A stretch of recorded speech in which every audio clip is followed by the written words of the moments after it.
Before we get into today's video, as y'all can tell, I switched to the Mod Addict. I had a video on that.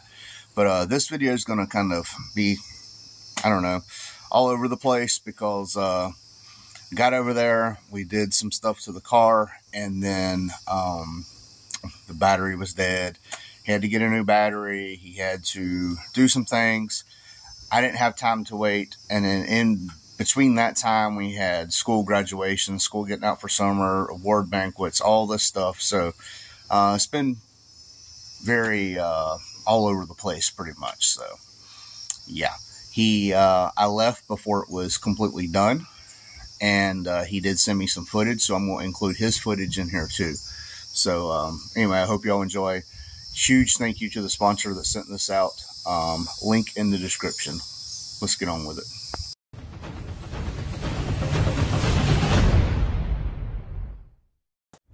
Alright guys, about 8 o'clock in the morning. I am heading on this little journey to the SN. I have the sponsored product in the back. And I have a pair of jack stands because he told me he didn't have jack stands, and I have like 6 or 8 sets. So I'll donate a set of jack stands to his channel. So I'll pick back up when we get there.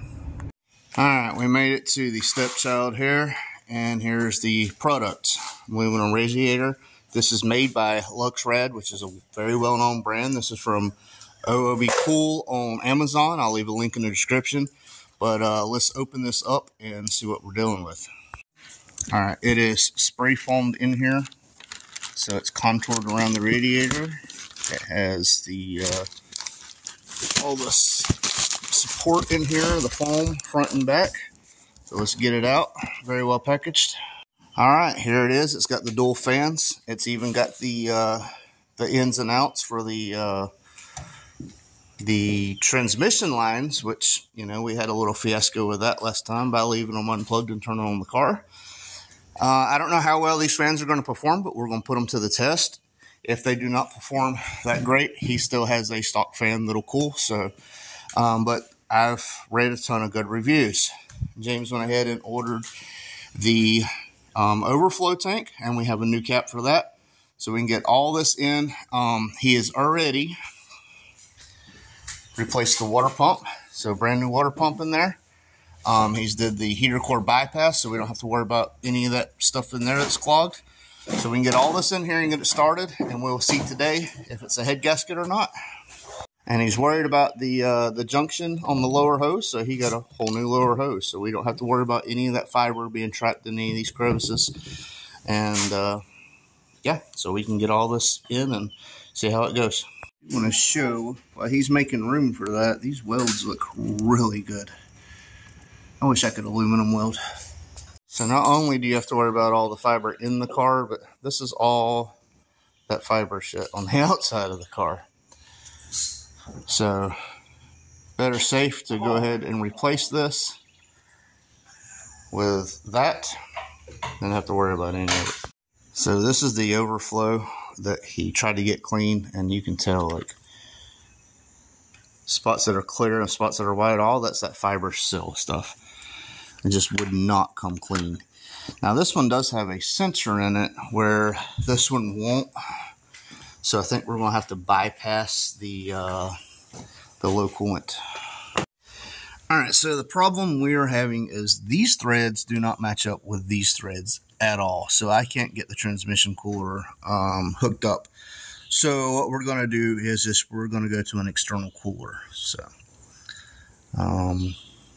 yeah, I hope that fixes the issue, because if not, it's going to be a royal pain. This is the image of a slow man. So we got the top one. We just did this for now, and he might still go with the aftermarket cooler, but these threads matched up. So I got the lower one in. He cut that off with a tube cutter, and we're going to run the hose from there to the nipple, and we should be good to go as far as that for a little bit. When you live in Florida, you get these what we call dirt daubers everywhere. I'm sure y'all Yankees call it something else. Just seen one going behind the mirror, which, by the way, you got the new passenger mirror on. this is how the one looked. So this one's on, looking way better. Still got to figure out about this vinyl or whatever the hell that is on there. Other than that, yeah. But back to the dirt dauber. This is his engine hoist. There's a very giant spider down there that won't focus on, but all that's lined with dirt dauber. And that spider down there, I think, is part tarantula. Alright, well, he's going to keep this secret, but yeah, we're going supercharger on the car. Yeah, got that electronic supercharger. This thing is just going to run a 9-second pass first outing. It's going to be badass. With a dead spider in it and all. Alright, we got the transmission line on. Got the reservoir on. We didn't put the shroud or anything on. We do have to have some adjustment. So the ABS module and everything, it's got to be moved over to make room for the new shroud. So we'll unbolt that and move it over. But for testing, to make sure it's not building excessive pressure still, we're just leaving all that off. It can get up to temperature without the fan. It don't need any of that. All these hoses are tight. Upper, lower hoses on. So we're going to add water, make sure we don't have leaks, start it up, go from there. All right, yet again, we hit another little spot. The battery is dead from sitting outside of the car. So he has the jump box on charge right there. So now we're going to wait until that's charged and get this jumped off. But so far, I don't see any leaks other than what he spilled with the water hose all out there. But providing this works, then we'll drain all this out, put distilled water and coolant in there, and everything should be fine. We just need to get it started to see if it's still going to have excessive pressure or not.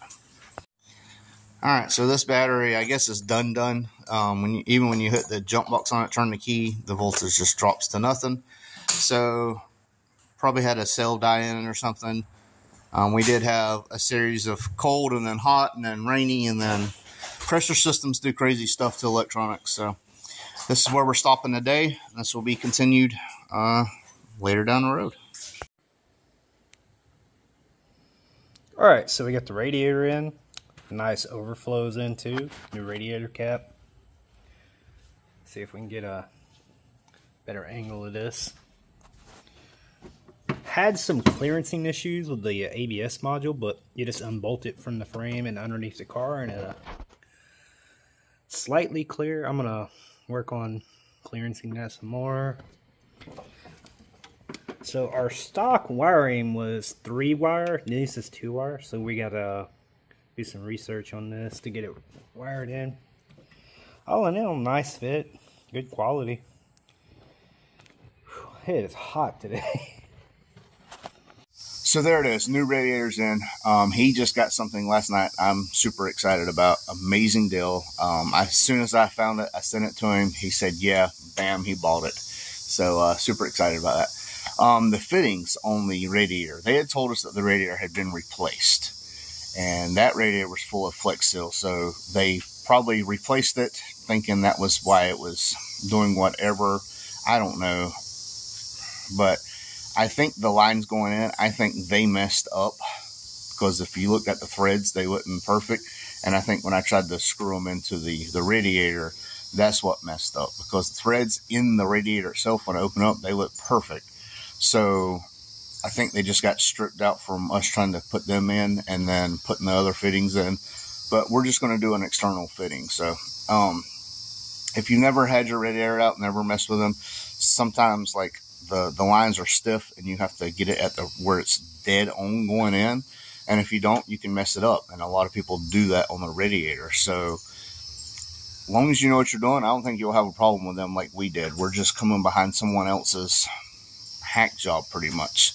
The sensors on the car, they couldn't get them to work. So they hacked them and ran separate gauges instead of figuring out why it didn't work. It's stuff we're going to have to overcome, but I don't think it's going to be anything terribly hard. If need be, we'll just get a harness and run everything all over again. It's not going to be, I don't think it's going to be that difficult, is what I'm saying. But yeah, no fault of the radiators for that part. Any other car, I feel like it would have been just fine. Like I said, I looked at the the threads before I even installed the radiator. It was perfect. So anyways, thanks for watching. Thanks to the sponsor who sent this out. I'll leave a link in the description. ohob cool, and it's made by LuxRad. They make a ton of array of radiators, quality stuff, and this has been an update on Project Scarlet, I guess we're calling it. So thanks for watching. I won't turn around, I done made it this far. Look back now, that wouldn't be too smart. Shoot for the stars even when it gets hard. Put my faith in the Lord with the 16 bars. I won't turn around, I done made it this far. Look back now, that wouldn't be too smart. Shoot for the stars even when it gets hard. Put my faith in the Lord with the 16 bars. I won't turn around, I won't